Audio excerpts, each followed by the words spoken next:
আদিবাসী শব্দ প্রচারণার প্রতিবাদে সংবাদ সম্মেলন করেছে সার্বভৌমত্ব সচেতন ছাত্র সমাজ।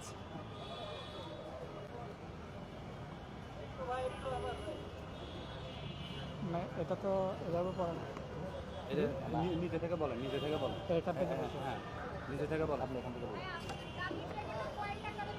ওকে, শুরু করব।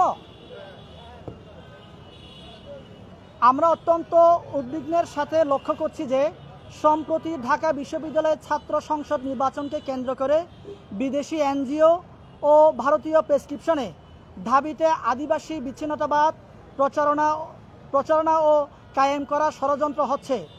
আদিবাসী প্রচারণার মধ্যে পার্বত্য চট্টগ্রামকে বাংলাদেশ থেকে বিচ্ছিন্ন করে কথিত যুগ্মল্যান্ড কিংবা ভারতের সাথে যুক্ত করার গভীর ষড়যন্ত্র বিদ্যমান। যেসব ক্যান্ডিডেট ঢাবিতে বিচ্ছিন্নতাবাদী আদিবাসী প্রচারণা চালাচ্ছে তাদেরকে ডাকসুর নির্বাচনে অযোগ্য বিবেচিত করে তাদের প্রার্থিতা বাতিল করা এবং রাষ্ট্রদ্রোহী শব্দ প্রচারণার অভিযোগে তাদের ছাত্রত্ব বাতিল করে আইনানুগ ব্যবস্থা গ্রহণ করতে হবে।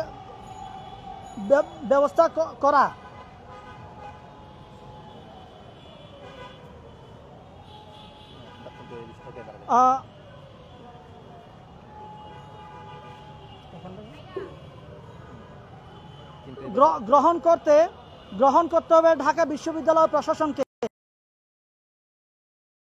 হতাশ করেছে। আদিবাসী প্রচারণার বিরুদ্ধে ব্যবস্থা না নেওয়ায় পার্বত্য চট্টগ্রামের অখণ্ডতা নিয়ে যে ঝুঁকি তৈরি হবে এর জন্য ঢাবি প্রশাসনও দায়ী থাকবে। বাংলাদেশের প্রায় ৯৯%-এরও বেশি মানুষ বাঙালি জনগোষ্ঠী। এর বাইরে আনুমানিক 0.50% ক্ষুদ্র নৃগোষ্ঠী। এখানে কেউ চাক, কেউ মারমা, কেউ চাকমা, কেউ খিয়াং, খুবই, বম, লুসাই, পাংখুয়া, এগুলো আমাদের জাতিগত পরিচয়। সামষ্টিকভাবে বাঙালি, অবাঙালি, ক্ষুদ্র নৃগোষ্ঠী আমরা সবাই বাংলাদেশি, কিন্তু নিজ জাতীয় ও বাংলাদেশি পরিচয় বাদ দিয়ে বিদেশি এনজিও ও ভারতীয় চাহিদায় বিচ্ছিন্নতাবাদী আদিবাসী প্রচারণায় রাষ্ট্রবিরোধী কর্মকাণ্ড, এদের বিরুদ্ধে শক্ত ব্যবস্থা নিতে হবে। গত আওয়ামী স্বৈরাচার আমলে ঢাবির ছাত্রলীগ ও বামপন্থী ছাত্রদের মধ্যে প্রতিযোগিতা চলত যে ঢাবি ক্যাম্পাসে কে বেশি ভারতীয় হেজিমনি তৈরি করতে পারে। এটা নিয়ে দুই গ্রুপের মধ্যে মারামারি পর্যন্ত হয়েছে। ভারতীয় হেজিমনির ঢাবির জগন্নাথ হলের ম্যাকমোল্লার বসু স্বৈরাচার পতনের পরেও তারা ঢাবিতে ভারতীয় হেজিমনি আদিবাসী বিচ্ছিন্নতাবাদ পুনরায় নিয়ে আসার অপচেষ্টা চালাচ্ছে। ঢাকা বিশ্ববিদ্যালয় প্রশাসনের জন্য আবশ্যক হয়ে দাঁড়িয়েছে দশম বর্ষী আদু ভাই ওরফে ভারতীয় রফি ম্যাকমোল্লার ও তার রাষ্ট্রবিরোধী বক্তব্যকে সমর্থনকারীদের বিরুদ্ধে আইনগত ব্যবস্থা নেওয়া এবং তাদের আইনশৃঙ্খলা বাহিনীর হাতে ন্যস্ত করা। ডাকসু নির্বাচনে পাহাড়ের সন্ত্রাসী বিচ্ছিন্নতাবাদী সংগঠন ইউপিডিএফ এর ফান্ডিং ও কানেকশনের ছড়াছড়িও দেখা যাচ্ছে। ক্ষুদ্র নৃগোষ্ঠী প্রার্থীদের মধ্যে বেশ কয়েকজনই উক্ত সন্ত্রাসী সংগঠনের সদস্য হিসেবে অভিযুক্ত।